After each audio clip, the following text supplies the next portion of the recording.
C'est grâce à vos dons volontaires et réguliers que nous pouvons faire ce travail. Merci à tous.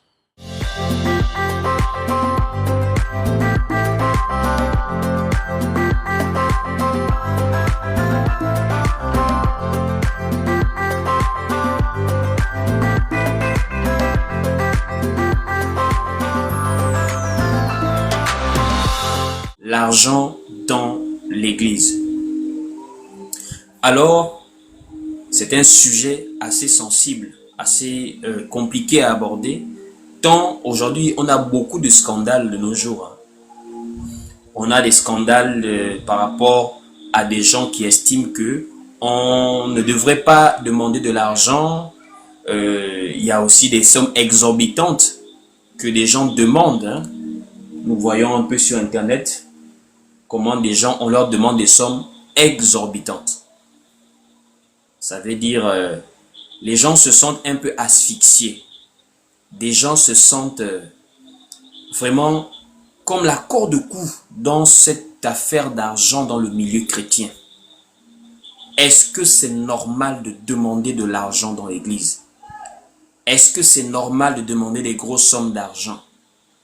Comment est-ce que doit se faire le donner dans l'église? Comment est-ce qu'on donne?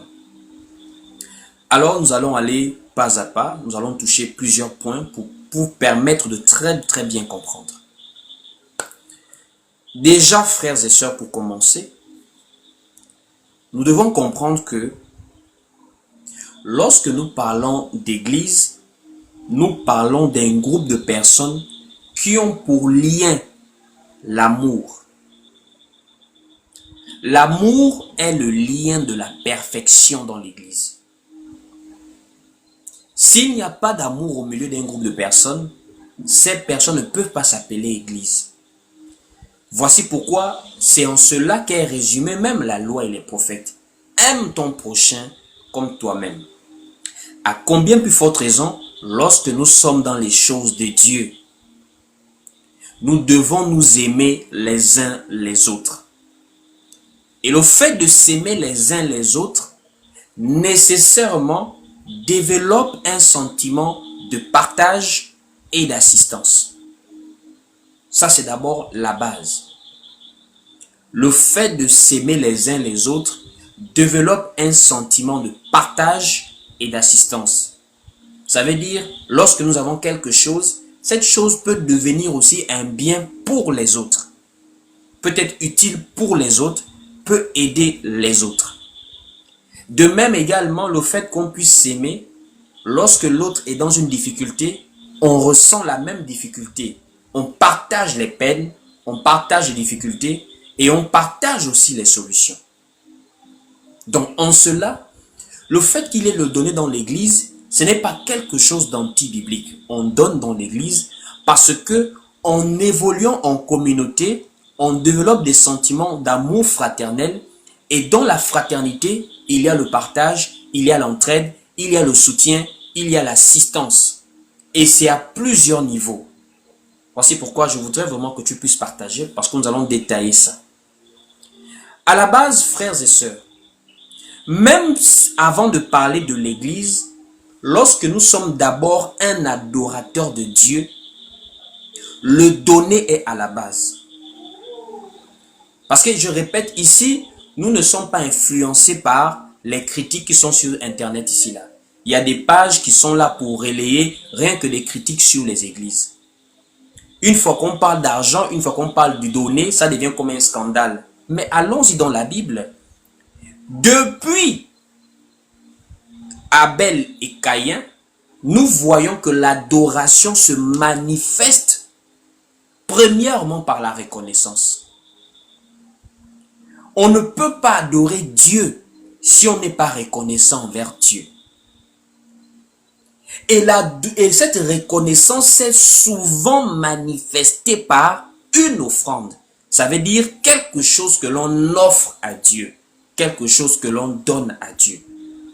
Voici pourquoi, lorsque nous voyons comment Abel et Caïn sont venus adorer Dieu, ils ont offert à Dieu des sacrifices. Ce n'est pas un pasteur qui leur a dit donner. C'est même pas Dieu qui leur a dit donner. Ils ont voulu offrir à Dieu. Donc déjà le fait de donner, même si vous n'aimez pas les églises, même si vous estimez que la Bible c'est un livre falsifié, mais pour nous qui croyons en cela, nous savons que le donner est biblique. Le donner, c'est dans la parole de Dieu. C'est l'expression de la reconnaissance. Je remercie Dieu de m'avoir accordé le souffle de vie. Et pour cela, je peux offrir à Dieu. Et cela est même inscrit dans la conscience collective. Puisque même lorsque nous abordons des personnes, nous sollicitons par exemple des audiences auprès des autorités, auprès des personnes que l'on demande, à qui on demande des choses, vous allez remarquer généralement, on apporte quelque chose.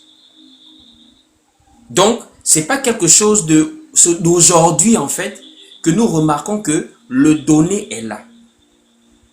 Ainsi, depuis Abel et Caïn, nous remarquons comment on adore Dieu par la reconnaissance.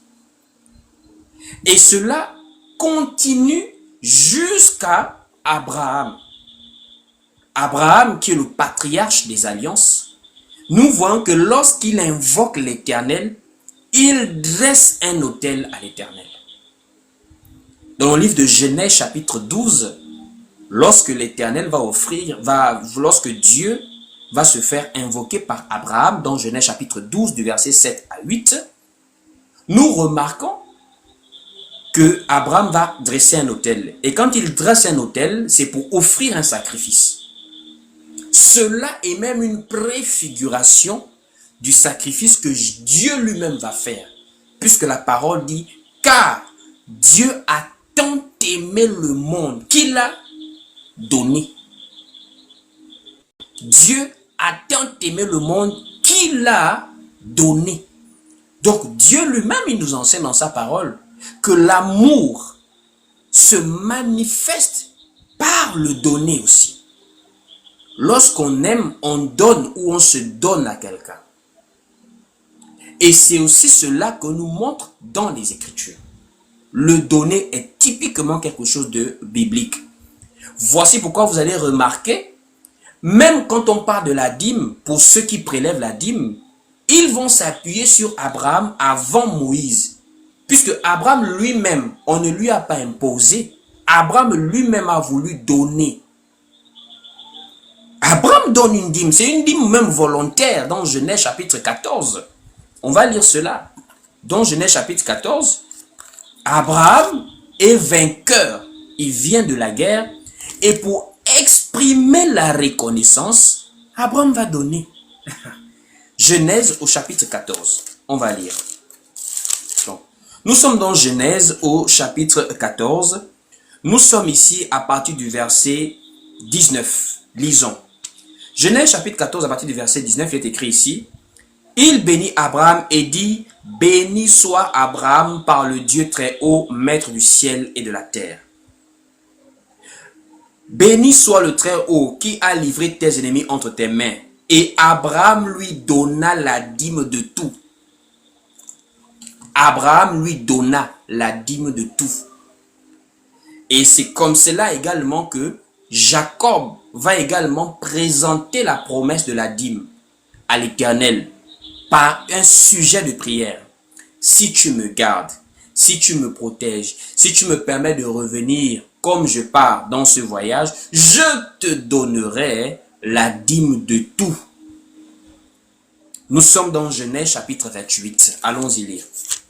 Genèse au chapitre 28. Prenons ici à partir du verset 19. Genèse chapitre 28, à partir du verset 19, il est écrit ici. Il donna à ce lieu le nom de Bethel, mais la ville s'appelait auparavant Luz.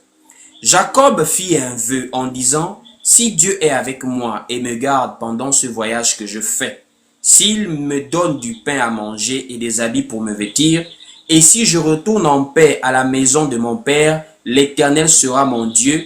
Cette pierre que j'ai dressée pour monument sera la maison de Dieu. Et je te donnerai la dîme de tout ce que tu me donneras. Je te donnerai la dîme de tout ce que tu me donneras. Donc, en un mot, Jacob est dans une attitude même d'humilité en faisant comprendre que, en réalité, c'est Dieu qui nous donne. Tout ce que nous avons, nous recevons ça de Dieu. Hein. Le souffle de vie, la santé, le bout de pain, la force de travail, tout ce que nous avons. Quelqu'un qui adore Dieu, c'est d'abord quelqu'un qui est foncièrement humble pour reconnaître que si moi je suis debout, c'est pas parce que je suis fort. Parce que vous allez remarquer, les incrédules, les non-croyants, pourquoi ils sont si orgueilleux de la vie? C'est parce qu'ils ne reconnaissent pas que c'est Dieu qui leur fait grâce. Toi, tu as une voiture, tous les jours des gens meurent dans les mêmes voitures comme celle que toi tu conduis. Mais pourquoi toi tu es en vie? Tu crois véritablement c'est parce que d'autres ne savent pas conduire? La mort, c'est comme des situations malencontreuses, malchanceuses qui nous arrivent dans la vie. Hein. Une agression, une chute, quelqu'un est tombé. Tu vas te ressasser la tête à chaque fois, mais pourquoi est-ce que je suis passé par là? Pourquoi? En un mot, quand quelque chose a déjà été prévu que ça t'arrive, même si tu es l'homme le plus prudent de la terre, même si d'habitude tu ne passais pas par là, quand la chose était déjà prévue que ça t'arrive, tu vas finir par tomber. Donc nous réalisons en un mot que véritablement si nous sommes debout, c'est la grâce de Dieu. Et c'est l'attitude de reconnaissance que nous avons en réalisant à quel point Dieu nous aime, qui nous amène naturellement à vouloir donner. Donc le donner est naturel lorsque nous sommes enfants de Dieu parce que nous sommes reconnaissants. Tout ce que Dieu nous a accordé, c'est le fruit de la grâce. Le visage là, c'est une grâce de Dieu. La force physique, c'est une grâce de Dieu. Il y a des gens qui n'ont pas travaillé pour avoir de l'argent. Dieu les a fait naître dans une famille où les parents sont riches. C'est la grâce de Dieu. Pour ceux qui ont dépassé un certain âge, nous sommes bien placés pour savoir que ce n'est pas le plus intelligent qui réussit dans la vie. C'est même pas le plus travailleur qui réussit dans la vie. Laissez-nous ces principes. C'est vrai qu'il faut travailler, il faut s'appliquer, mais la vie nous a enseigné clairement par plusieurs exemples que si c'était sur la base de travailler dur qu'on est riche. Mais allez-y dans des pays comme le Congo, où les gens travaillent les minéraux. Il y a des gens qui travaillent sous terre de 8h à 18h. Tous les jours de la vie. La main de ces gens souffre. Mais est-ce qu'ils ont forcément plus d'argent que des personnes qui sont assises sur leur bureau pour faire seulement 2 heures de temps de travail par jour? C'est la grâce de Dieu. Que toi, tu peux te mettre comme ça, là, tu travailles à peine 5 heures de travail par jour, tu rentres à la maison. Il y a des gens qui n'ont pas cette grâce. Il y a des gens qui sont nés dans des familles tellement misérables par rapport à d'autres qui sont dans des familles riches. C'est la grâce de Dieu. Il y a des gens à l'école qui n'étaient pas des enfants intelligents. Toujours dernier de la classe, mais c'est la personne demain qui se retrouve au gouvernement. Même les premiers de la classe se retrouvent maintenant des simples fonctionnaires enseignants pour faire des grèves lorsqu'il n'y a pas l'argent. C'est la grâce de Dieu. Le domaine du mariage, c'est la grâce de Dieu. De nos jours, se marier, c'est plus une affaire que non, j'observe bien. Voici pourquoi je vous le dis. Ces coachs de vie qui vous coachent sur Internet, là, les love coach là, c'est de l'arnaque. On ne peut pas te donner un radar visuel pour connaître que celle-là, c'est la bonne femme pour ma vie. Quelqu'un a de bons côtés, quelqu'un a de mauvais côtés. Peu importe l'étude que tu peux faire, lorsque tu as croisé une bonne femme, c'est la grâce de Dieu. Une femme respectueuse, c'est la grâce. De nos jours, le monde moderne, là, avoir une femme qui te respecte, c'est la grâce de Dieu. Avoir une femme fidèle, une femme qui ne donne que son corps à un seul homme, l'homme qui l'a doté, son mari, l'homme qui est avec elle, c'est la grâce de Dieu. Il y a de très belles femmes qui, au jour d'aujourd'hui, plus de 40 ans dans les maisons de leurs parents. Ce sont bien des vieilles filles à la maison. Et pourtant, elles sont très belles. Mais des femmes qui sont parfois moins belles au visage, mais se retrouvent dans des foyers. C'est la grâce de Dieu. C'est comme aussi certaines femmes, pour avoir un homme bien, c'est pas facile. Combien de femmes ont tout fait pour garder leur foyer, mais quand tu es tombé sur quelqu'un qui n'est pas bien, Il finit de te décevoir, il te laisse avec des enfants, il part. Il y a des femmes comme ça à te dire que si je suis avec cet homme, moi-même, je ne peux pas expliquer ça. C'est la grâce de Dieu. Il y a des femmes qui ont été vierges jusqu'au mariage, mais qui n'ont pas eu un bon mariage. Alors qu'il y en a qui ont beaucoup bougé dans la vie, mais qui ont reçu la grâce de trouver un homme bien. C'est-à-dire, c'est comme si on a l'impression que malgré les efforts de l'homme, il y a des choses qu'on ne contrôle pas. Il y a des choses qu'on ne prévoit pas. Voici pourquoi la parole nous dit: ne te vante pas du lendemain, car tu ne sais pas ce qu'un jour peut enfanter. Il n'y a que Dieu qui est le maître des temps et des circonstances. Quand tu réalises cela, ça te rend humble. Tu ne peux plus taper la main sur la poitrine quand tu as une grâce. Au contraire, tu es reconnaissant envers Dieu. C'est la reconnaissance là envers Dieu qui donne l'envie de donner naturellement. Pour un vrai enfant de Dieu, en réalité, on ne peut pas forcer à quelqu'un de donner. La personne donne parce qu'elle reconnaît la grâce de Dieu. Donc, pour mettre d'abord les bases, le donner est biblique. Le donner est dans l'église. Nous ne sommes pas ici dans les émotions en réalité. Nous ne sommes pas ici avec les gens qui ne croient pas en Jésus. Notre live, c'est pour les gens qui croient en Jésus. On veut s'édifier dans notre vie de foi. Sachez que le donner est biblique. Le donner est dans l'église. Maintenant, frères et sœurs, il faut comprendre quelque chose de très important. Que ça soit le donner, que ça soit l'adoration, peu importe ce qu'on peut faire pour Dieu, il y a l'indication, l'instruction que Dieu donne par sa parole de la manière dont on doit faire la chose en question. Que ça soit le donner, que ça soit la prière, que ça soit le service, que ça soit le mariage, que ça, peu importe ce que ça peut être. Dans les choses de Dieu, on ne vient pas que bon, moi je donne comme ça, moi je chante comme ça, moi je sers Dieu comme ça. Ça crée un désordre. Même le donner, il y a une manière de donner dans les Écritures. Il y a une façon qui a été présentée par l'Église primitive. On ne donne pas n'importe comment. Et l'argent ne circule pas n'importe comment dans l'Église. Parce qu'aujourd'hui, c'est maintenant le scandale. On a demandé des sommes d'argent, l'argent à gauche, l'argent à droite. Pour nous qui sommes dans l'Église aujourd'hui, on rentre maintenant en plein pied dans l'Église. Comment est-ce qu'on fait avec l'argent? Premièrement, dans l'Église, la chose qu'on enlève dans la tête des gens, c'est l'amour de l'argent. Dans une église où il y a l'amour de l'argent, c'est une église où on va vous escroquer d'une manière pas possible. Je dis, si vous arrivez dans une assemblée, vous remarquez, l'auberger aime parler d'argent.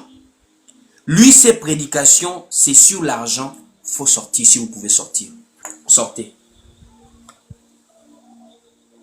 Il faut sortir. Parce que les Écritures nous recommandent à ne pas nous livrer à l'amour de l'argent. C'est ce que les Écritures nous recommandent. À ne pas nous livrer à l'amour de l'argent. En nous faisant même comprendre que l'amour de l'argent est une racine de tous les maux. L'amour de l'argent. On va aller lire quelques passages. On va aller dans Timothée premièrement. Allons-y tous dans Timothée pour lire quelque chose. Nous sommes dans 1 Timothée chapitre 6 au verset 8. Écoutez. 1 Timothée chapitre 6 au verset 10. Nous sommes dans 1 Timothée 6 au verset 10. Écoutez vous-même. Car l'amour de l'argent est une racine de tous les maux. Et quelques-uns, en étant possédés, se sont égarés loin de la foi et se sont jetés eux-mêmes dans bien des tourments. En tant qu'enfant de Dieu, s'il y a une chose qu'on ne doit pas retrouver, c'est l'attachement au matériel. Le matériel est nécessaire pour vivre. C'est comme un voyageur. Il y a des choses qui lui sont utiles pour le pèlerinage. Mais il n'est pas attaché à ces choses. Il est attaché à la destination où il va. C'est comme nous sur la terre. On veut s'habiller, on veut travailler pour avoir des choses. Mais on n'est pas attaché à ces choses. On est attaché au royaume. Et sachez-le, comme je le disais, si vous remarquez quelqu'un qui vous parle d'argent, ça veut dire la main il vante l'argent là. Un enfant de Dieu, c'est l'argent. L'histoire de la Bible, c'est l'argent. Jésus m'a prêché sur l'argent. Ce sont des lourds ravisseurs. Ce sont des lourds ravisseurs. Parce que les textes nous disent de ne pas nous attacher à l'argent. L'amour de l'argent n'est pas bien. C'est l'amour de l'argent qui a créé le chaos dans lequel nous sommes aujourd'hui. Remarquez dans le livre de 2 Timothée chapitre 3, il est écrit là-bas que sache que dans les derniers jours, il y aura des temps difficiles, car les hommes seront égoïstes, amis de l'argent. Les gens seront amis de l'argent. De nos jours, il y a des gens qui tuent pour de l'argent. Des gens qui se prostituent pour de l'argent. Des gens qui font des pactes pour de l'argent. Des gens qui vendent des années de vie pour l'argent dans des sectes. Dans des alliances sataniques pour l'amour de l'argent. Il y a des gens qui détruisent des vies pour de l'argent. Même les familles ont été détruites. C'est à cause de l'amour de l'argent. Le fait de tellement vouloir, ça fait qu'on n'a plus le sens du partage. C'est par exemple le système capitaliste qui est incarné par la politique impérialiste américaine. Ça veut dire quoi? Partout où on peut gagner de l'argent, on vient s'imposer l'amour de l'argent. Pourquoi est-ce que d'après vous, il y a des guerres un peu partout dans le monde? C'est vrai que ces guerres ont été prophétisées. Mais le nœud de la guerre, c'est parce que il faut que certains soient prospères. Ils aient de l'argent. Or, le moyen d'avoir de l'argent, c'est d'aller piller d'autres peuples. Voici pourquoi il y a des pays qui sont en guerre depuis des années, depuis les indépendances. Parce que leur sous-sol regorge de matières premières qui enrichissent ceux qui peuvent y mettre la main. L'amour de l'argent. C'est l'amour de l'argent qui a créé la fausseté dans les églises aussi. La fausseté. Quand quelqu'un commence à avoir des complexes, on veut rouler dans des Hummer, dans des Lamborghini. On commence à faire des prédications pour inciter les gens à donner de l'argent. Donc en réalité, en tant qu'enfant de Dieu, ce n'est pas qu'on est limité. Ce n'est pas qu'on ne fait pas l'école. Ce n'est pas qu'on ne travaille pas. Ce n'est pas qu'on ne veut pas prospérer. Tout le monde veut être prospère. Tout le monde veut avoir un peu d'argent pour subvenir à ses besoins. Mais là, on ne doit pas être prêt à tout pour de l'argent. On ne doit pas être prêt à trahir Dieu pour de l'argent. Il faut dire aux femmes qu'elles ne doivent pas être prêtes à vendre leur corps pour de l'argent. Même des hommes de nos jours vendent le corps à cause de l'argent.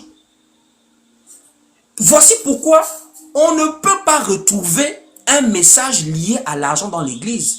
L'argent est quelque chose qui nous permet de pouvoir subvenir à des besoins. Mais on ne s'attache pas à ça. Parce que c'est l'amour de l'argent qui a créé beaucoup de faux pasteurs. C'est à cause de l'amour de l'argent que les femmes prêchent dans les églises. Les femmes prêchent dans les églises à cause de l'amour de l'argent. Je vous explique. Vous savez, aux États-Unis, ceux qui sont vraiment au cœur de l'industrie audiovisuelle, il y a ce qu'on appelle la publicité. Advertising, la publicité. Vous allez remarquer quelque chose que je n'ai jamais compris. Publicité de vente de voitures. Pourquoi est-ce qu'on met les femmes devant les voitures là? Je ne comprends pas. Publicité, c'est-à-dire on vend la voiture, mais on met une femme devant la voiture. Je me pose la question, est-ce qu'on achète la femme et la voiture ou c'est la voiture qu'on achète? Publicité de pâte dentifrice. Pâte dentifrice pour brosser les dents, pas dentifrice. On va mettre une femme à côté, on va mettre une femme avec un joli sourire, avec un petit maillot de bain, voilà, pour brosser les dents. On fait quoi avec une femme debout à côté? Et l'industrie a compris que la femme attire les clients. Vous-même remarquez, vous partez dans une pharmacie. Vous trouvez une très belle femme sur un côté du comptoir et vous trouvez une femme pas trop vraiment jolie sur un autre côté, vous serez naturellement attiré vers celle qui est très jolie. Voici même pourquoi dans les restaurants, dans les bars, dans les espaces où on reçoit la clientèle en face, on a toujours fait un casting sur le visage, sur la femme. Satan, sachant cela, avec ses faux envoyés, ses faux prophètes, ils ont amené la femme également à attirer les gens dans l'église. L'amour de l'argent. Parce que si une femme est là, ça va attirer plus de monde. Et quand il y a plus de monde, automatiquement, il y a plus d'argent qui rentre.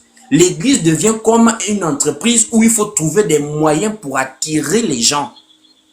Voici pourquoi des femmes sont mises en avant. Vous voyez quelqu'un, il est assis, il s'est dit pasteur, mais c'est sa femme qui gère maintenant l'église en dehors de lui-même. Il n'y a plus des collaborateurs, il n'y a plus des évêques, il n'y a plus des diacres. C'est maintenant maman pasteur est devenu tout un poste dans l'église, maman pasteur. Je ne sais pas qui connaît la femme de Pierre dans l'église de Jérusalem. Qui connaît même son nom dans les Écritures. Les autres frères là, où sont leurs femmes? Mais maman pasteur est devenu tout un poste. Pourquoi? C'est parce que c'est l'amour de l'argent. On cherche plusieurs moyens pour attirer les gens dans les bâtiments. L'amour de l'argent. Voici pourquoi, en dehors de 1 Timothée, le livre des Hébreux nous appelle à savoir nous contenter de ce que nous avons. La parole de Dieu nous appelle à la simplicité.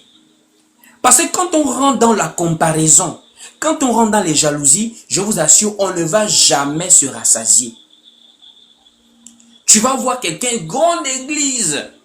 Parce que quoi? C'est un menteur, c'est un escroc. Tu vas rentrer dans l'escroquerie pour avoir aussi une grande église. Voici pourquoi beaucoup ont laissé l'enseignement biblique. Ils sont rentrés dans le surnaturel. Oh, life prophétique. Ma soeur, je vois une soeur parfaite 61. Parfaite 61, je te vois. Ma soeur, je vois comme un esprit de la mort autour de toi, ma soeur. Je vois quelque chose t'est arrivé il y a quelques années. C'est comme ça qu'ils font. C'est comme ça qu'ils font. Hein? Non, mon frère Gildas, je vois quelque chose se passe dans ta vie. Comme si tu as souffert il y a quelques années. Tu as souffert. Quelqu'un t'a déçu. Je ne sais pas qui t'a déçu, mais quelqu'un t'a déçu. Ils sont rentrés en plein dans le spiritisme. Pourquoi? C'est parce qu'ils cherchent des moyens pour pouvoir ouvrir les poches des gens. Parce que s'il y a une réalité, c'est quoi? Pour que quelqu'un te donne, quand tu lui enseignes, comme nous enseignons là, il faut vraiment que ça, c'est quelqu'un à qui Dieu touche le cœur, sincèrement. Les gens, pour donner, il faut leur mentir. Il faut leur faire peur. C'est la peur qui réveille les émotions chez les gens. Et quand quelqu'un est dans l'émotion, même 1 million, il prend et te donne ça dans l'émotion. C'est de l'emprise psychologique que ces gens ont sur les autres. Mais nous, là, nous restons typiquement dans le fondement apostolique. On enseigne la parole. Si Dieu te touche, tu peux soutenir. Mais on ne va pas venir que le spiritisme pour pousser les gens à donner. Non, non, non. Parce que l'amour de l'argent, c'est quelque chose que la parole nous dit de ne pas avoir. On doit apprendre à se contenter sans entrer dans les comparaisons. Si Dieu m'a béni pour avoir 1 franc aujourd'hui, Dieu merci.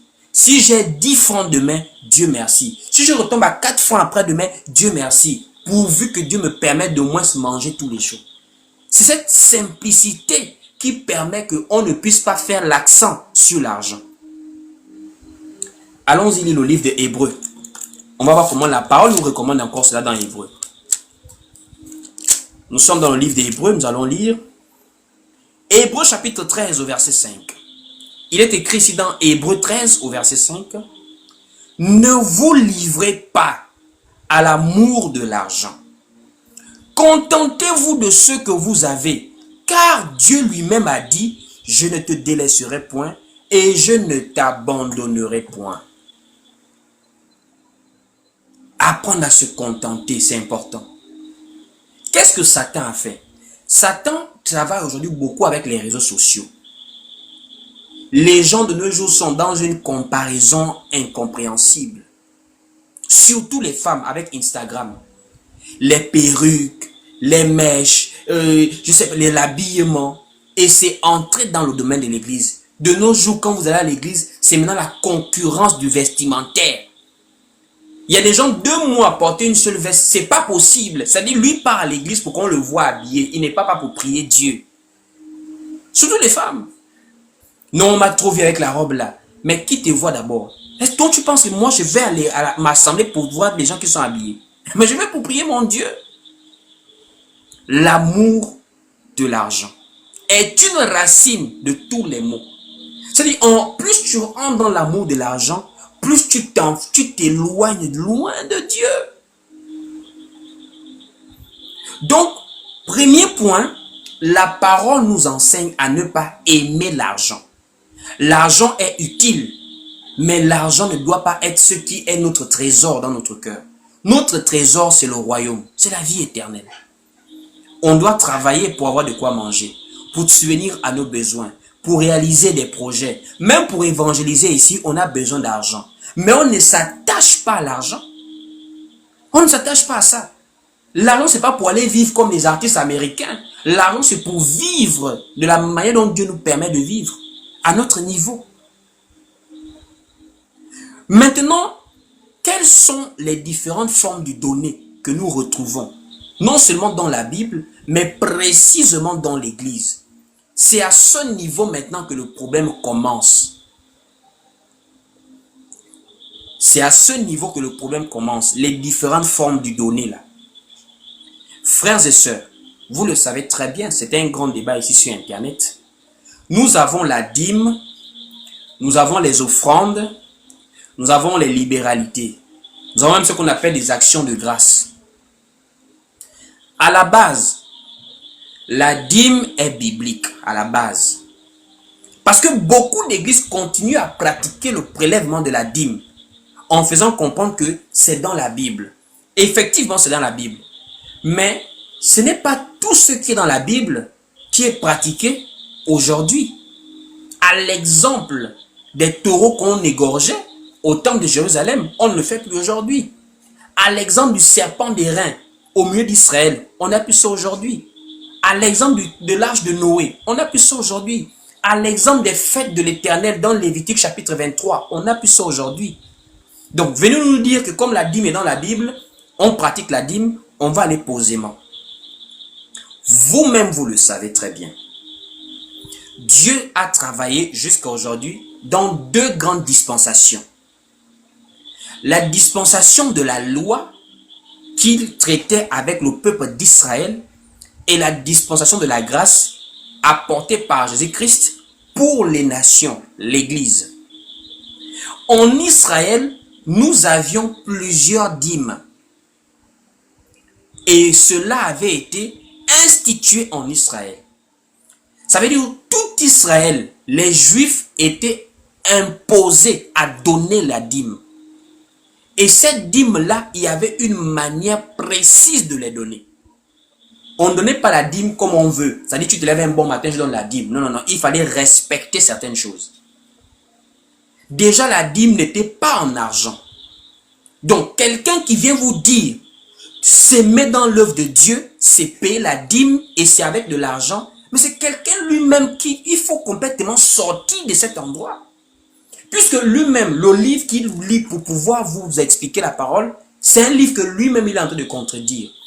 La dîme n'a jamais été en argent. Donc quand on parle de l'argent, on ne parle pas de la dîme. Et quand on parle de la dîme, on ne parle pas de l'argent. En un mot, la dîme et l'argent sont 2 choses différentes. La dîme était une manière de donner. C'était des présents qu'on apportait au temple, qu'on donnait aux sacrificateurs, aux lévites. Il y avait une manière de donner ça. Il y avait des dates. Et la dîme, c'était pas pour la personne elle-même, pour le lévite, pour l'étranger, pour la veuve et pour l'orphelin. La personne elle-même mange la dîme, la personne donne au lévite, la personne donne à l'étranger qui séjourne en Israël, la personne donne à la veuve, la personne donne à l'orphelin. 5 personnes qui étaient concernées par la dîme. Donc aujourd'hui, venir dire qu'on donne la dîme au pasteur, c'est une contre-vérité biblique.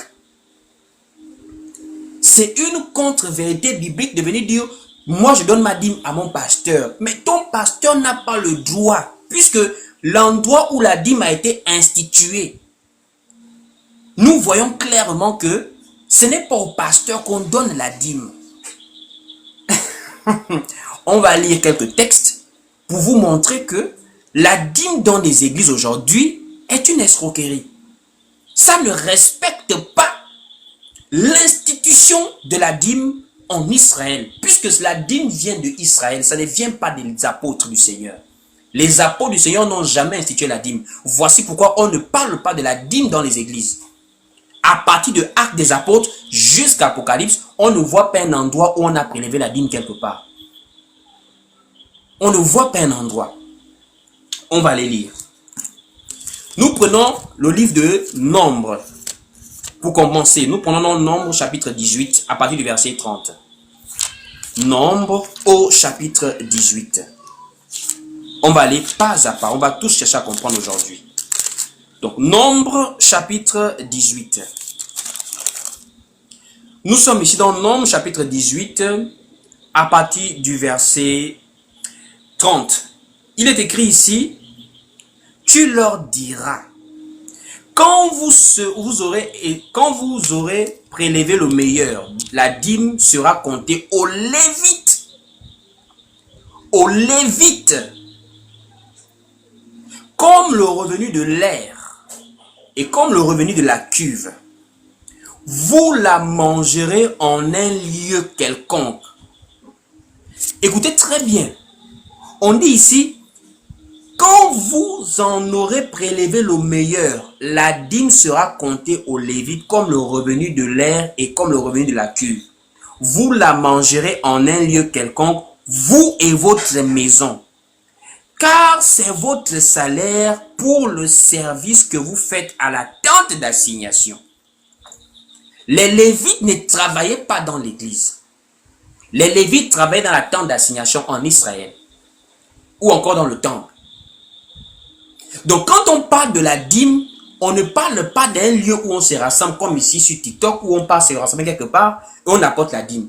Puisque la dîme c'était des produits. Ce n'était pas des mobile money. La dîme était des produits. Donc les Lévites avaient été consacrés pour le service de l'Éternel. C'est pour cela qu'il fallait maintenant leur donner une part dans les revenus qu'on avait en Israël. Voici pourquoi la dîme c'était la nourriture. C'était la nourriture. Soit du bétail, soit des produits de la terre, parce qu'ils mangent. Ils mangent ça. Ils ont leur part et une part ils donnent en sacrifice à l'Éternel. Quand on parlait de la dîme, ça n'avait rien à voir avec de l'argent. C'était les Lévites. Alors qu'à cette époque, il y avait déjà de l'argent. L'argent circulait déjà. Donc pendant qu'on parlait de la dîme, l'argent était déjà en circulation en Israël. On parlait déjà d'avoir de l'argent. C'est dans Deutéronome chapitre 14, à partir du verset 22, qui nous révèle ça. Que quand tu donnes, voilà, voilà, voilà. Et maintenant, si le lieu où tu dois donner la dîme est loin, tu vas simplement te calmer et tu vas échanger ta dîme contre de l'argent. Donc, l'argent est là, la dîme est là. Tu échanges. Donc, en un mot, la dîme, c'est pas l'argent. Puisqu'on pouvait échanger la dîme contre de l'argent. Allons-y lire le livre de Deutéronome, chapitre 14, à partir du verset 22. Deutéronome, chapitre 14, à partir du verset 22. Écoutez, on dit ici, tu lèveras la dîme de tout ce que produira ta semence, de ce que rapportera ton champ chaque année. Et tu mangeras devant l'Éternel ton Dieu, dans le lieu qu'il choisira pour y faire résider son nom. La dîme de ton blé, de ton mou, de ton huile, et les premiers-nés de ton gros et de ton menu bétail, afin que tu apprennes à craindre toujours l'Éternel, ton Dieu. On dit, la dîme de quoi? On va lire la dîme. Hein? On va lire ce que c'est que la dîme. On dit, au verset 23, « Et tu mangeras devant l'Éternel ton Dieu, dans le lieu qu'il aura choisi, qu'il choisira pour faire résider son nom, la dîme de ton blé. » Donc, quand on dit la dîme de ton blé, ça veut dire le 1/10 de ta récolte de blé. C'est-à-dire, tu as du blé comme ça, tu enlèves un peu, 1/10, c'est ça ta dîme du blé.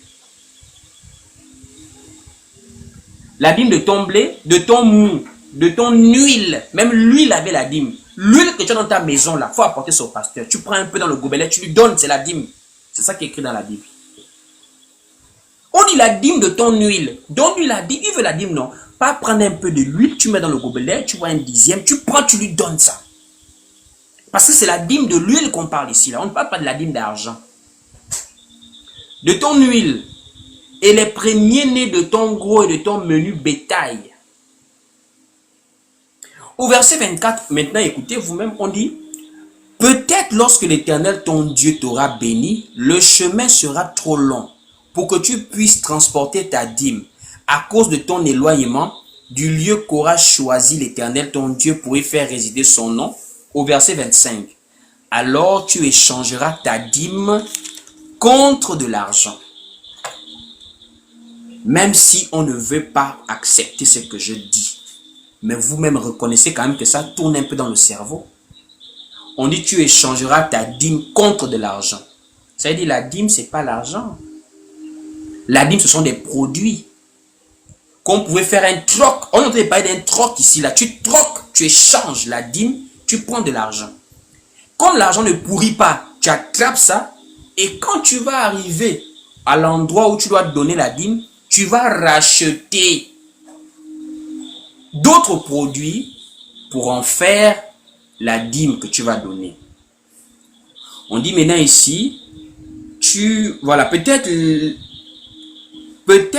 lorsque l'Éternel ton Dieu t'aura béni, le chemin sera trop long pour que tu puisses transporter ta dîme à cause de ton éloignement du lieu qu'aura choisi ton Dieu pour y faire résider son nom.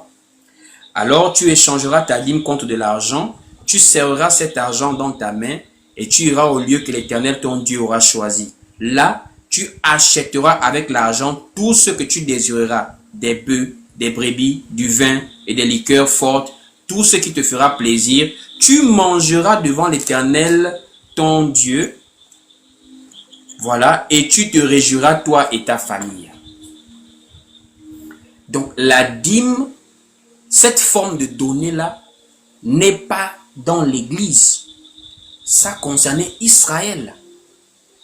Quelqu'un va dire oui, mais les Lévites ne sont-ils pas des pasteurs aujourd'hui? Parce que certainement beaucoup se posent cette question.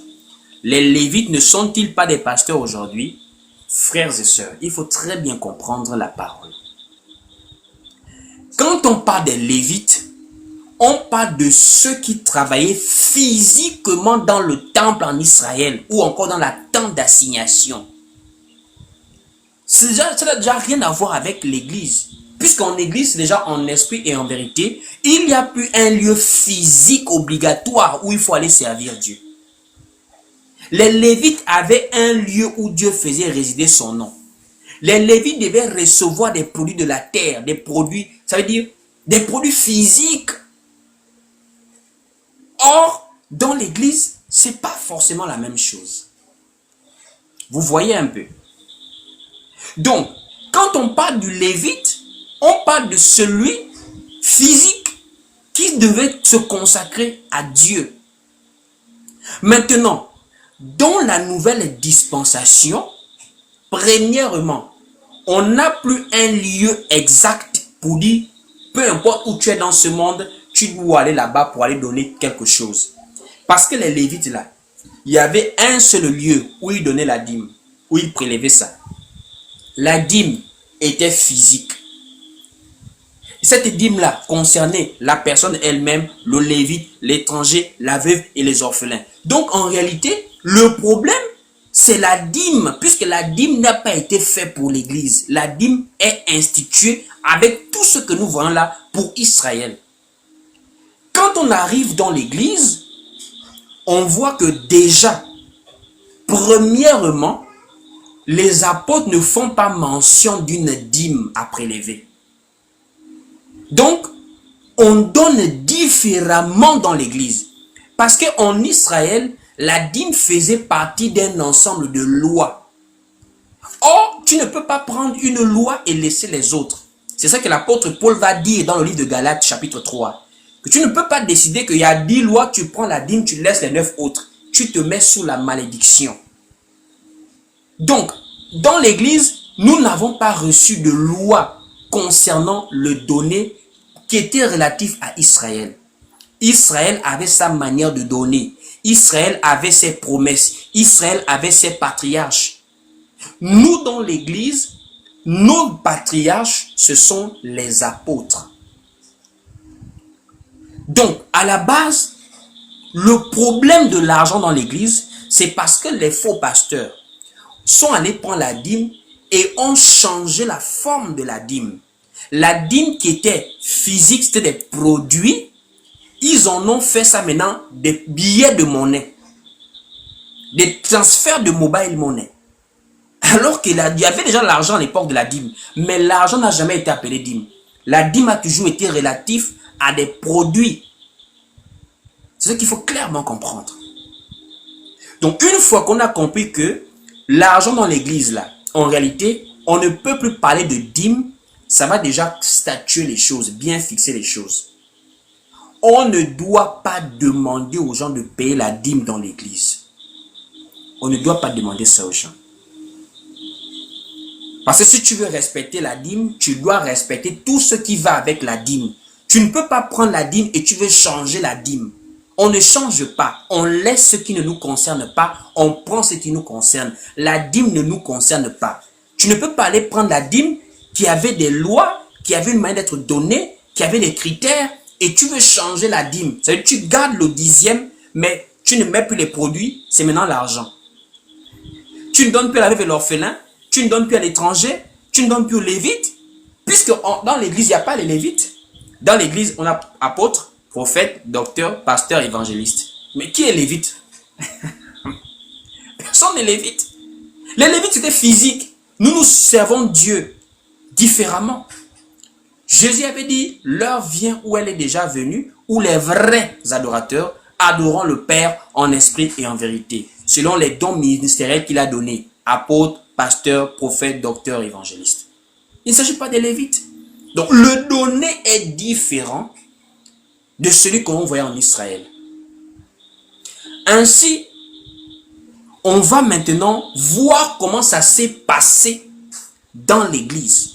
Le donner, l'argent dans l'église. C'est un sujet assez délicat parce que c'est quand même difficile de voir comment servir Dieu, c'est maintenant devenu vraiment comme entrepreneuriat, quoi. C'est-à-dire que des gens rentrent dans ça pour devenir riches, mais c'est gravissime.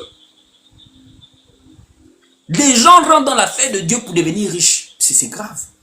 Servir Dieu est une vocation, est un sacerdoce, est un appel qui n'a d'abord rien à voir avec la condition sociale. Pierre était une colonne de l'église primitive. Pierre n'est pas devenu riche après la mort de Jésus, après sa résurrection. Pierre a demeuré dans sa condition de prédicateur. Avant, c'était un pêcheur de poissons et après l'appel, il est devenu prédicateur de l'évangile.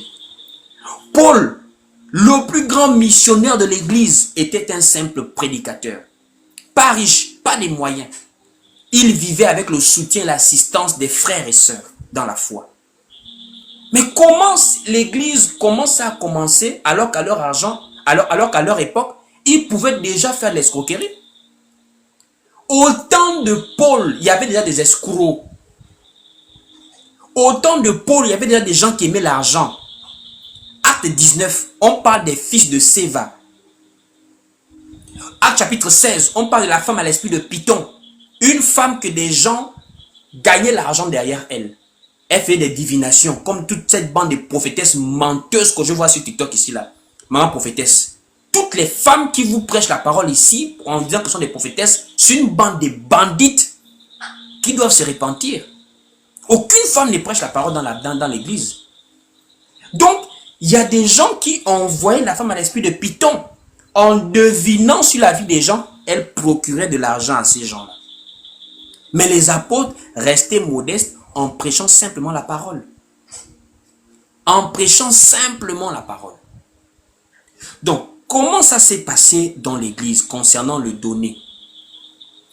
Déjà, frères et sœurs, le donner que nous connaissons dans l'église, ce sont les dons, les libéralités, les actions de grâce. On va prendre les dons. Les dons Ce sont des choses que l'on donne volontairement. Ça veut dire, tu es là sur un live comme ça. Si tu es touché par quelque chose, par la prédication, tu veux bénir la parole, c'est pas moi qui te dis donne quelque chose. Toi-même, ça te monte au-dedans de toi pour participer à cette œuvre de Dieu. Tu donnes volontairement. Et c'est ce qu'on a remarqué automatiquement dans Actes des Apôtres. Comment des gens donnaient, ils partaient vendre. On ne leur imposait pas forcément d'aller tout vendre. Mais ils décidaient eux-mêmes de donner. Ils vendaient des terrains, ils faisaient des choses. Et on collectait ça pour le bien commun. On va voir quelques passages. Prenons d'abord le livre de 1 Corinthiens chapitre 16. 1 Corinthiens chapitre 16, on va lire quelque chose là-bas.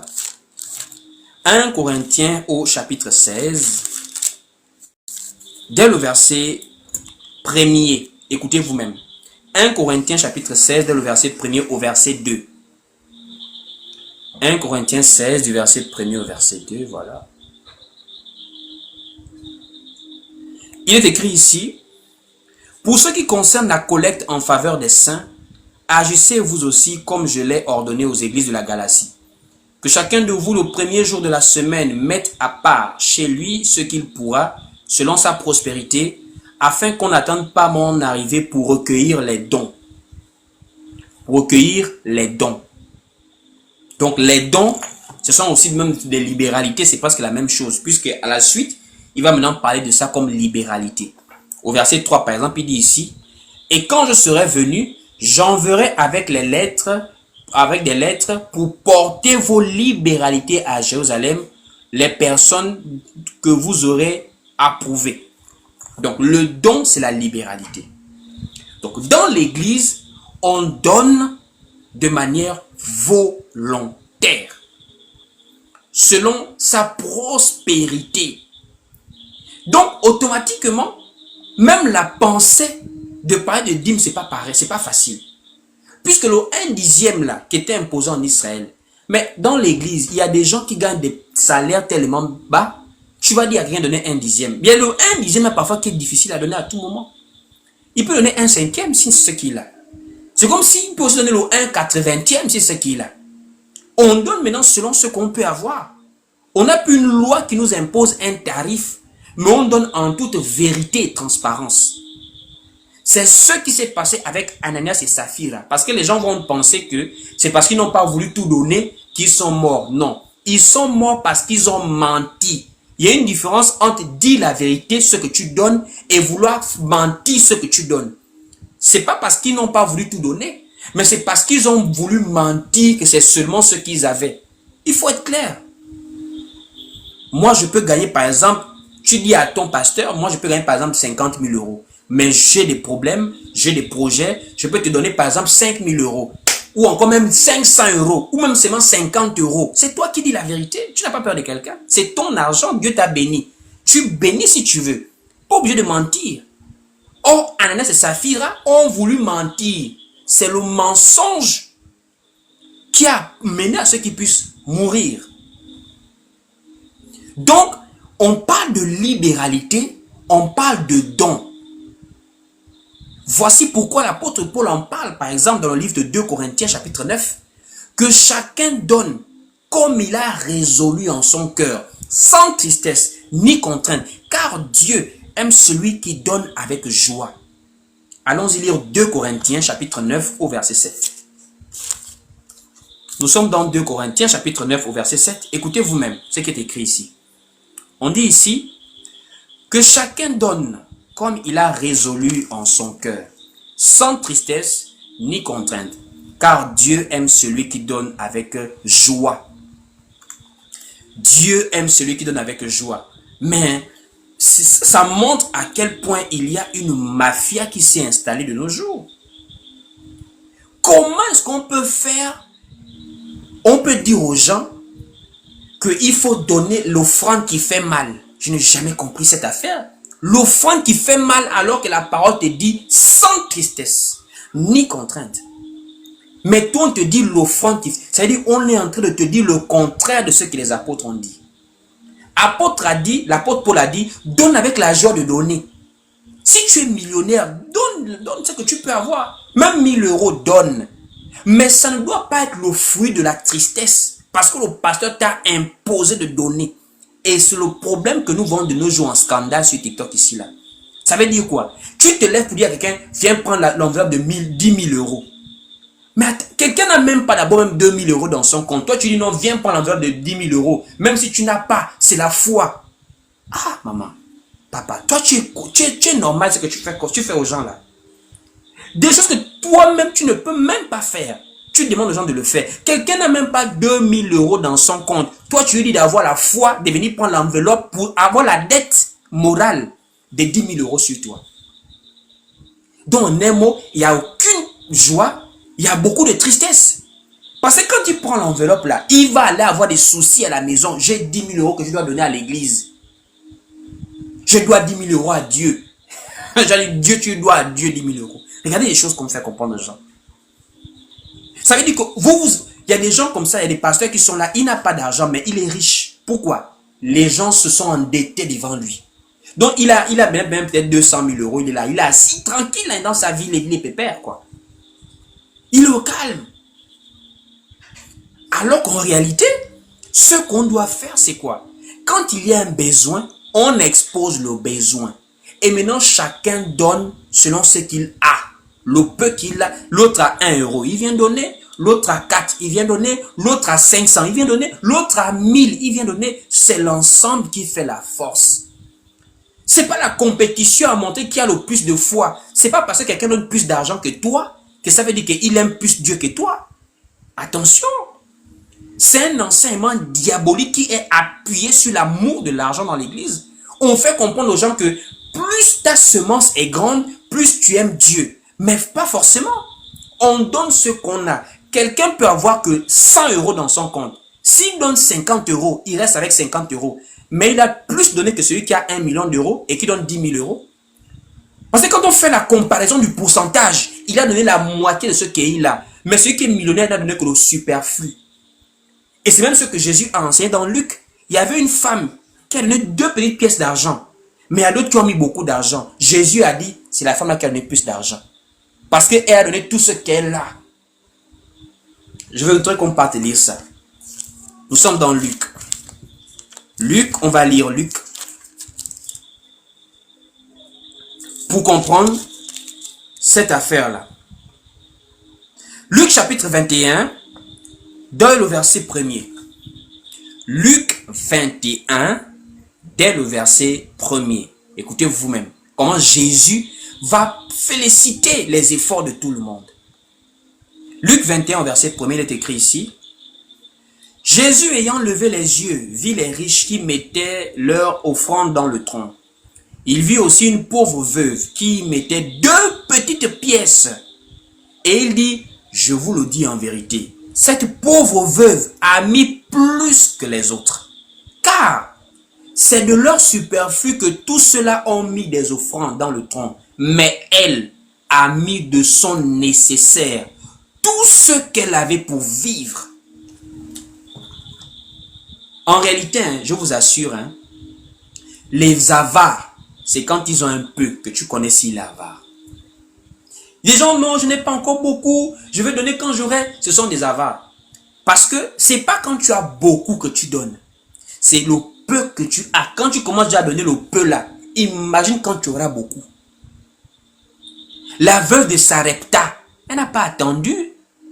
Elle n'a pas attendu d'avoir beaucoup. Élie le prophète voit qu'il ne lui reste qu'un peu. Après ça, elle meurt. Elle dit même à Élie qu'après ça, nous mourrons. Parce qu'il n'y a plus à manger. Élie dit, fais d'abord pour moi.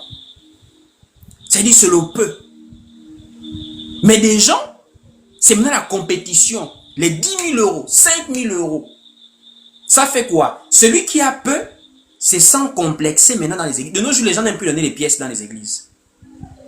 Durant les offrandes, on donne plus les pièces. Pourquoi? Les gens ont honte. Si je dépose la pièce, ça fait dans la corbeille, alors que je suis bien habillé. Si tu as 50 francs, tu mets 50 francs. Si tu as 25 francs, tu mets 25 francs dedans. Ça achète quelque chose. Tu donnes ce que tu as. Le jour que tu auras plus, tu viendras donner. C'est ça la réalité du donner de nos jours. Ça veut dire quoi? Les gens sont poussés à donner au-delà de leurs moyens. Parce que tous ces gens-là, ils ont mis un système économique autour. Ce sont des bandits, je vous assure. Ils partent louer des salles chères avec des carreaux, des climatiseurs. Il y a des gens, il y a des pasteurs qui ont des loyers de 500 000 par mois. Lui-même, il ne dépose pas un franc. C'est le peuple qui fait tout. Alors que dans la simplicité, nous avons ce qu'on appelle les églises de maison. Les églises de maison. Pourquoi aller louer des grandes salles si on peut se réunir devant des terrasses des gens? Si on peut se réunir dans des maisons? Parce que l'argent doit servir à améliorer les conditions des gens, les conditions socio-économiques des gens. On ne donne pas l'argent pour pouvoir d'abord investir dans les bâtiments. Il y a des gens qui meurent de faim.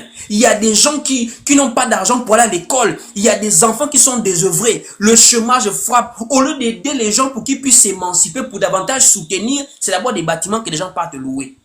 C'est d'abord des voyages que les gens financent. Donc, au lieu de financer des enfants qui doivent aller à l'école, des orphelins, au lieu de financer des gens qui ont besoin d'un peu de capital pour travailler, pour faire du commerce, on finance des voyages de quelqu'un.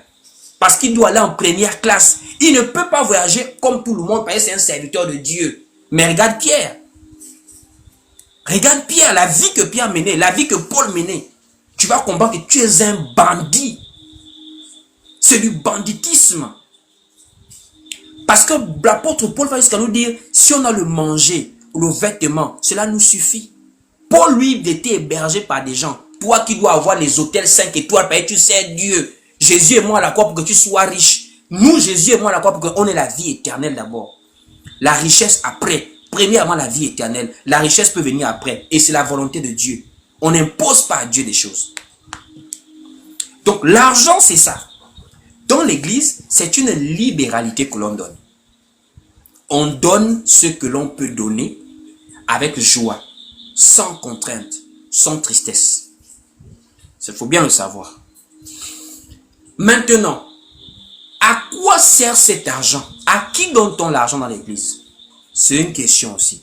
À qui donne-t-on de l'argent dans l'église? Il ne faut pas seulement donner, on donne à qui? Ça, on va aller vraiment, rien que dans les Écritures. L'argent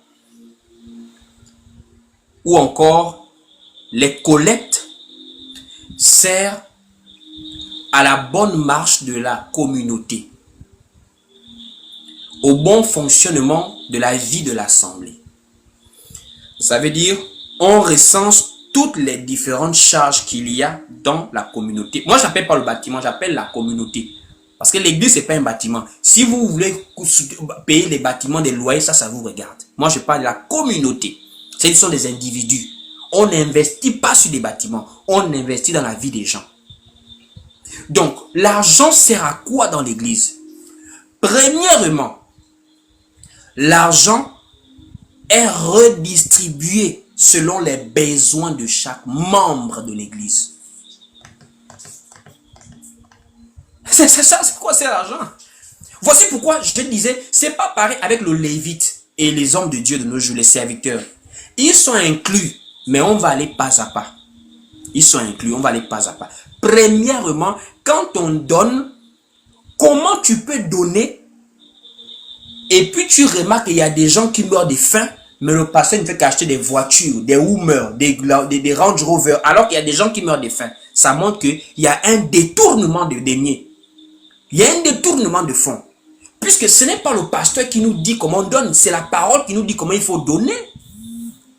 Allons-y lire. On va prendre Actes chapitre 2. Nous sommes dans Actes au chapitre 2. Écoutez vous-même. Actes chapitre 2. Nous sommes dans Actes chapitre 2 à partir du verset 44. Actes au chapitre 2 à partir du verset 44.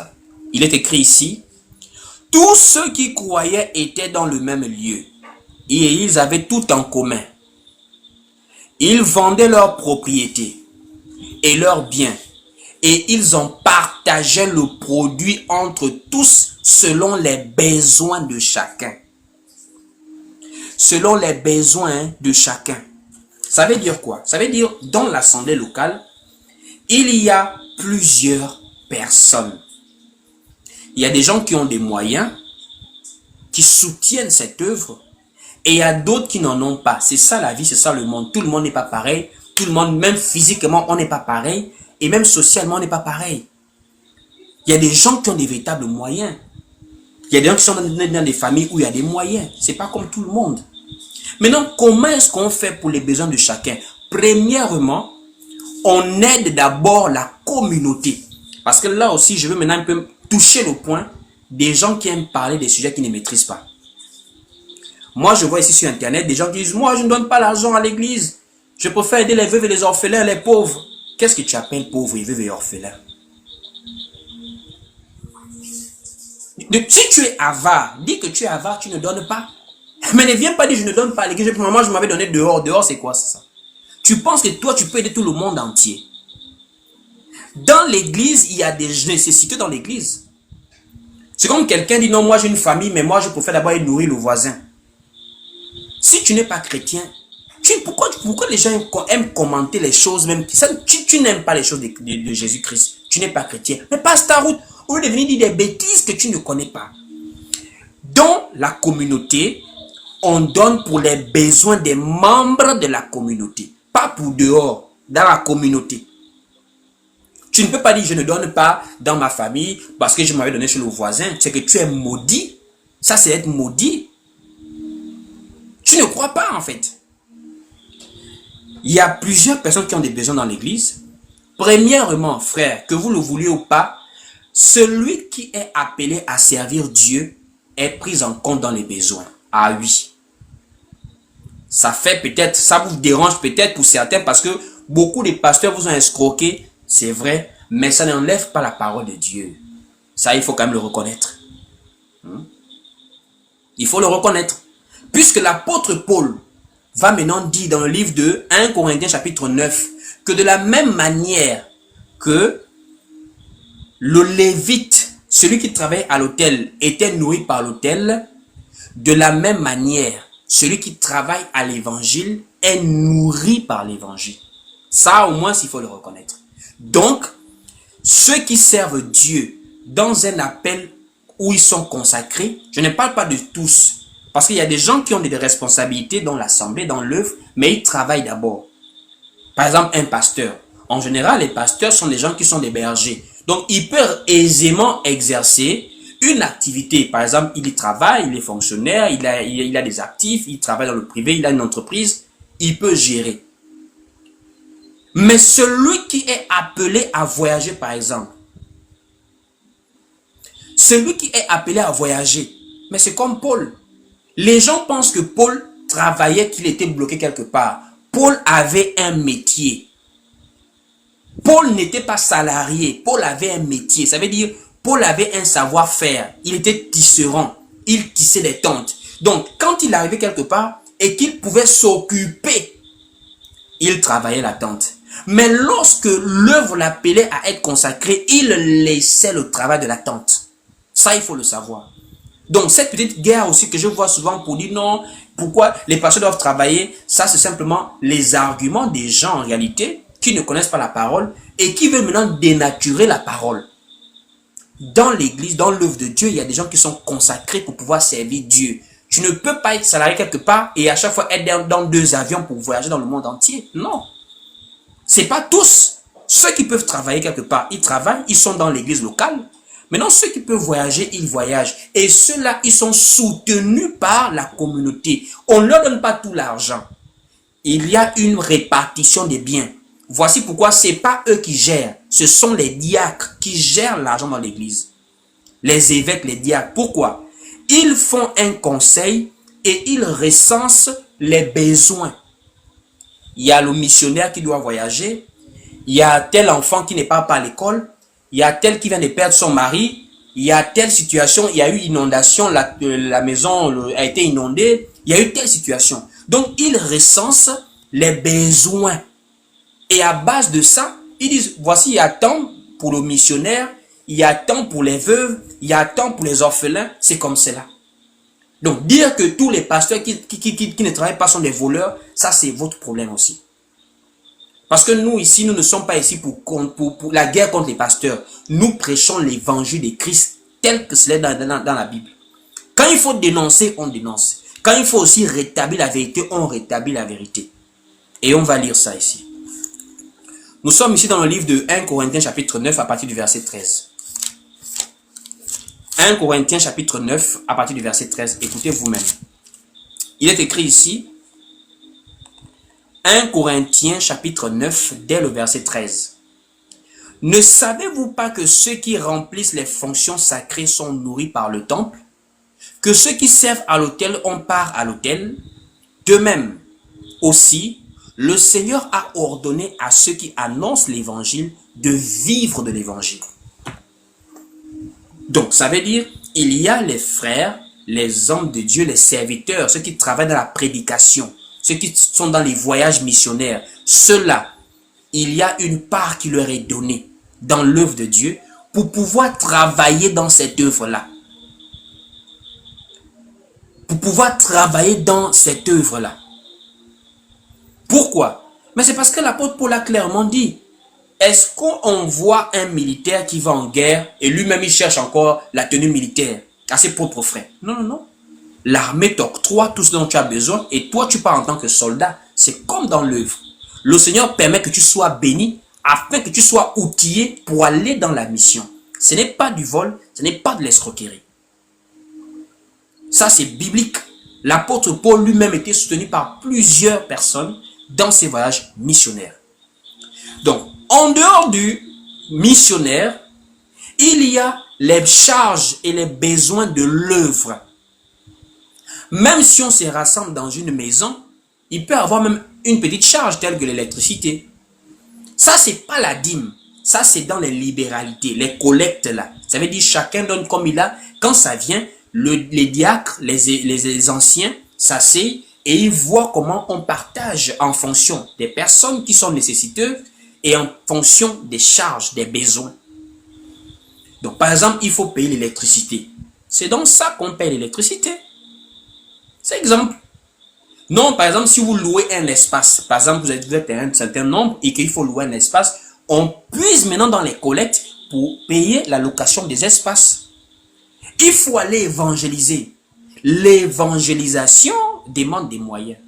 Et les gens ont très mal compris entre l'évangile et l'évangélisation. L'évangile, c'est la parole du Seigneur Jésus-Christ. Mais l'évangélisation, c'est le moyen de propager cette parole-là. L'évangélisation, je vous assure, ça demande des moyens. Que ça soit sur les réseaux sociaux, que ça soit en présentiel. Organiser des caravanes, il faut beaucoup de moyens. Hein. Passer dans les chaînes télé, il faut beaucoup de moyens. Même être sur les réseaux sociaux, il faut aussi des moyens. Donc, c'est dans ça également, dans ces charges, qu'on peut maintenant prendre des collectes pour soutenir cette œuvre. C'est ensuite aussi maintenant regarder quelles sont les personnes qui sont dans l'extrême besoin. Il y a des gens, par exemple, une femme est mariée, elle vient d'accoucher. Mais on peut l'assister pour participer au trousseau de l'enfant. Même si ce n'est pas beaucoup, le geste qui compte, parce qu'on est dans un cadre familial. L'église, en réalité, c'est une famille. Même si de nos jours, c'est maintenant le désordre, la concurrence, la sorcellerie, mais à la base, l'église est une famille. Donc, quand une sœur qui persévère là, tout le monde a son témoignage que c'est une bonne sœur dans l'assemblée, elle vient d'accoucher avec son mari, ils sont membres de l'église, ils persévèrent, mais on peut apporter assistance. Ils viennent, on apporte un soutien, on apporte quelques présents pour rendre grâce à Dieu de la venue de l'enfant. C'est comme ceux qui sont dans le malheur. Lorsque quelqu'un a perdu un proche. Mais l'assemblée locale est là pour soutenir. L'assemblée locale est là pour soutenir. Quand il y a un décès, même si on n'apporte pas beaucoup, le geste compte. Non seulement la présence physique, mais aussi le soutien matériel. Même un franc, quand quelqu'un a malheur, ça peut aider. Ça peut aider. Voici pourquoi beaucoup de gens sont devenus individualistes et retirés dans leur coin dans les assemblées. Parce qu'il n'y a plus d'entraide. Il n'y a plus de soutien. C'est seulement le pasteur à qui on donne de l'argent. Mais jamais moi aussi, vous ne pouvez pas m'aider moi un jour. Tout le monde a le ressenti. Comment quelqu'un passe son temps à donner, à donner. Quand il est dans le malheur, quand il vit une situation difficile, on ne l'assiste pas. Et quand il ne va plus donner, oh c'est un faux frère, c'est une fausse sœur. Non, ça ne se passe pas comme ça. Les dons, les libéralités doivent pouvoir permettre à tout le monde d'être soutenu, d'être aidé, d'être assisté. Même si c'est un peu, c'est le geste qui compte. Il y a aussi le point, par exemple, des jeunes personnes qui ne sont pas scolarisées. Moi, je ne comprends pas. Les gens qu'on pense que l'église vraiment rend riche. L'église ne rend pas riche. La prière ne rend pas riche. La prière ne rend pas riche. Ce qui rend riche, c'est le travail avec l'intelligence mélangée. Quand tu travailles intelligemment, c'est ce qui te rend riche. Comment est-ce qu'on a... C'est plus au Congo que je vois ça. On est à DC là-bas. Bon, c'est aussi un peu partout dans les pays où il y a trop les églises là. C'est-à-dire les enfants, ils aiment maintenant des compétitions, des chants. Des chants. Au lieu de faire des compétitions de mathématiques, des compétitions des sciences, de la culture, des nouvelles technologies, pour que des enfants apprennent à devenir des élites qui vont amener le pays à se développer, c'est les compétitions de chant avec des enfants de 10 ans. Alléluia! La personne ne fout rien à l'école, mais elle, alléluia! Mais vous aussi quand même. Vous aussi quand même. L'église locale doit être aussi un endroit où on forme l'élite. Mais il faut des moyens aussi pour ça. On doit pouvoir soutenir les enfants qui vont à l'école. Leur mettre dans des cas de cours de rattrapage, des répétitions, des centres d'études spécialisés. Pour que demain, ils soient des élites. Pour aussi venir soutenir l'œuvre. Si quelqu'un réussit demain, il est stable. Mais il faut aussi soutenir l'œuvre parce qu'il verra qu'il a été aidé quand il était petit. Ceux qui sont déscolarisés, on fait de la réinsertion sociale. Il est facile de dire aux gens non, priez Jésus. Mais Jésus nous aide par d'autres personnes. Donc les biens dans l'église doivent servir aux jeunes gens qui sont dans le besoin, aller à l'école, se réinsérer socialement, faire du commerce pour ceux qui sont dans le chômage, des activités, avoir des projets aussi. C'est pas obligatoire pour dire venez maintenant pour ça à l'église. Non, non, non, non. C'est pas le désordre. L'église, c'est pas l'église qui trouve le travail aux gens, c'est l'État. Mais je dis que quand nous sommes en communauté, il faut savoir évaluer aussi l'état social de l'église. L'état économique de la vie des gens. Comment des gens vont prier Jésus avec des ventes affamées? Comment des gens vont bien prier Jésus avec des problèmes comme ça? Quelqu'un prie Jésus, il ne sait pas comment il va faire pour manger demain. Voici pourquoi beaucoup s'affaiblissent, beaucoup restent à la maison. Donc, pour ceux qui sont vraiment membres de la communauté, il faut souvent avoir des assises pour aider, pour faire... C'est-à-dire, on fait vraiment un recensement des gens qui appartiennent à la communauté pour voir quelle est la vie sociale des gens, comment est-ce qu'ils vont bien. Parce que quand on va bien, on sert bien Dieu aussi. On est humain, il ne faut pas se mentir. Tu ne peux pas facilement faire des choses, tu souffres, tu pleures. C'est pas facile. Quand quelqu'un est malade, il faut apporter assistance. Quelqu'un est malade, on vient, on prie pour la personne, on assiste la personne, mais aussi on soutient. On peut prendre un peu de médicaments, frère, tiens. Et pour terminer, il y a aussi le point du mariage. On soutient aussi ceux qui se marient. Même si ce n'est pas nous qui donnons tout.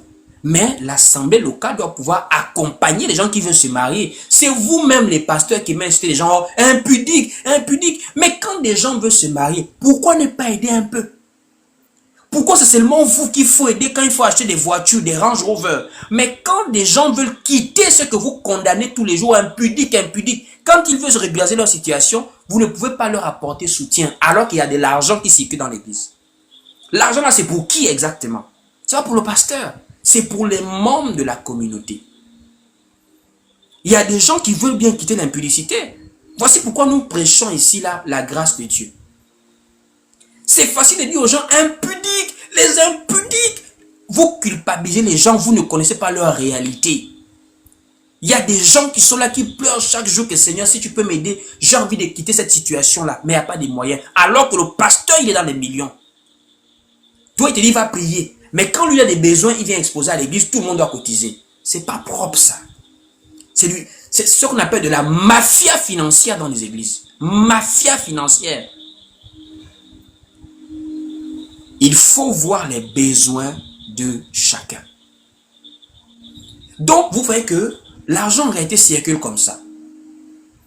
Et en plus, pour terminer, comme je disais, je vais encore terminer un point. Vous savez, c'est pas mauvais d'avoir une caisse, d'avoir des collectes qui permettent d'avoir comme une sorte de soutien en cas d'urgence.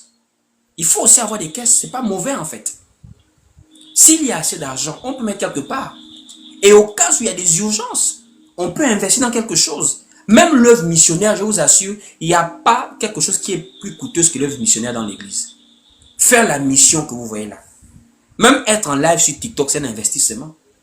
Les gens pensent que vraiment, c'est la prière qui fait les lives TikTok. Vous pensez que là, vous me suivez là, c'est grâce à la prière? C'est grâce à des téléphones, c'est du matériel là. Il y a des jeux de lumière qu'on faut acheter, il faut aménager beaucoup de choses. Et même là, parfois même le niveau même que vous regardez, c'est le niveau des moyens que nous avons. On peut faire plus, mais il faut des moyens. Donc, c'est pas aussi mauvais parfois d'avoir une caisse d'investissement. Quand il y a des urgences, il y a des besoins, on s'y met. Voilà comme nos frères disent la connexion Internet. Pour nos pays là, subsahariens, la connexion est très chère, on ne comprend pas. En Europe, c'est moins cher, mais en Afrique, c'est très cher. Donc, il faut être connecté régulièrement. Et ça, ce sont des investissements. Quand on a dit ça, il faut maintenant à vous-même de voir, chacun pour sa part, comment est-ce qu'on investit, comment l'argent circule dans l'église. Pas des dîmes, mais ce sont les libéralités, ce sont les dons, les collectes. Et l'argent est géré par un groupe de personnes, des diacres. Ce sont eux qui peuvent facilement gérer qui est dans le besoin, qui n'est pas dans le besoin. Mais je veux terminer toute cette boucle par le fait que vous savez, en réalité tout ceci, c'est l'état du cœur de l'homme. Même s'il y a des scandales de nos jours, si vous avez la possibilité de soutenir, d'investir dans quelque chose qui est sincère dans l'affaire de Dieu, continuons à le faire. Parce que la fausseté que vous voyez là, c'est les moyens qui amènent la fausseté à être visible. Beaucoup de pasteurs que vous connaissez, ce n'est pas qu'ils prêchent mieux que nous. C'est parce qu'ils ont des moyens pour être visibles. Ils ont des moyens pour passer sur des chaînes télé. Ils ont des moyens pour organiser des campagnes. C'est-à-dire campagnes de guérison. Ça, ce sont des choses que, si on avait des moyens, on aurait fait campagne la fin du monde. Campagne, le calendrier prophétique. C'est-à-dire on devait louer des stades comme ces gens-là. On devait avoir des comptes. Même les abonnés de nos jours s'achètent sur des YouTube. Même Facebook. Facebook insiste maintenant sur la publicité. Ça veut dire que quand vous publiez quelque chose, il faut booster.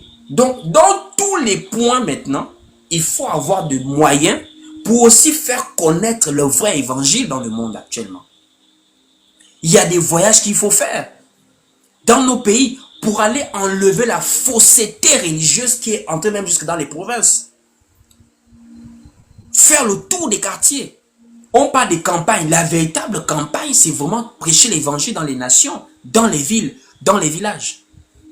Donc ça veut dire en réalité, nous devons également prier pour que le Seigneur mette dans les cœurs des croyants la libéralité. Parce qu'il faut le reconnaître, ça a beaucoup baissé de nos jours. Les gens ont remarqué, quand ils sont avec les faux prophètes, ils donnent. Je ne comprends pas cette réalité-là. Les gens donnent facilement dans la fausseté que dans la vérité. Quand ce sont les faux prophètes qui font les visions là, quelqu'un peut sortir même le double, le triple de son salaire. Mais quand on lui enseigne la parole simple, ça ne l'impacte pas quoi. Donc vraiment, les moyens sont utiles. L'argent est utile. Mais on ne doit pas avoir l'amour de l'argent. Et on doit donner selon la parole de Dieu. Et selon la parole de Dieu dans l'église aujourd'hui, ce n'est pas la dîme qu'on donne, ce sont des libéralités volontaires avec les moyens que nous avons. On peut aussi bénir, si on veut le faire, des dons. Si vous voulez bénir, vous bénissez. C'est important parce que l'offrande ou encore le donner a toujours accompagné l'adoration. Donc vraiment, que Dieu vous bénisse. Nous sommes arrivés au terme de nos moments de partage de la parole, voilà. J'espère que vous avez été richement édifiés et sur la question vraiment de l'argent dans l'église. Pour ceux qui sont arrivés en cours voilà, de live, vous pourrez regarder le live qui sera publié sur la chaîne YouTube Willy Bendon. Le lien est sur la bio, vous cliquez sur le profil et vous cliquez sur le lien, ça vous conduit directement sur la chaîne. Pour ceux qui veulent nous contacter en inbox, nous sommes joignables sur WhatsApp, voilà, au plus 241 74 31 70 87. Donc c'est le numéro WhatsApp par lequel vous pourrez nous contacter, soit pour échanger avec nous, soit pourquoi pas aussi pour nous soutenir dans cette œuvre que nous faisons ici. Pour ceux qui sont à Libreville, qui veulent nous contacter, écrivez en inbox, on va se voir, on va partager la parole en présentiel. On peut arriver chez vous pour partager la parole. On peut également vous inviter dans des temps de partage de la parole que nous pouvons aussi avoir un peu partout selon la grâce de Dieu. Donc, passez une très très bonne soirée. Mais avant, nous allons d'abord prier avant de nous séparer. Donc, ne partez pas déjà, on va prier avant de nous séparer. Rendre grâce à Dieu pour ces moments que nous avons passés. Seigneur, merci pour ces moments. Sois béni, mon Dieu, mon roi. Sois élevé pour nous avoir permis d'être encore connectés ce soir et d'avoir encore été enseignés sur ta parole. Nous te rendons grâce car c'est toi qui disposes ces choses en nous, le vouloir et le faire. Nous avons davantage compris, mon Dieu, mon roi, le donner. Nous avons compris, Seigneur, comment il faut donner. On donne avec amour. On donne avec amour pour aider les autres, pour soutenir ton œuvre. Aide ceux qui ont la volonté mais qui n'ont pas forcément des moyens. Permets que ton œuvre soit soutenue dans la vérité. Et donne la prudence aux gens par rapport à tous les lourds ravisseurs qui sont de nos jours sur Internet. Que toi seul nous conduis chaque jour. Protège nos familles. Nous garde auprès de toi dans ta parole. Que l'honneur et la gloire te reviennent. C'est ainsi au nom du Seigneur Jésus-Christ que nous venons ainsi de prier. Nous disons Amen. Pour plus d'édification, suivez-nous sur Facebook, YouTube, TikTok et Instagram. Que Dieu vous bénisse.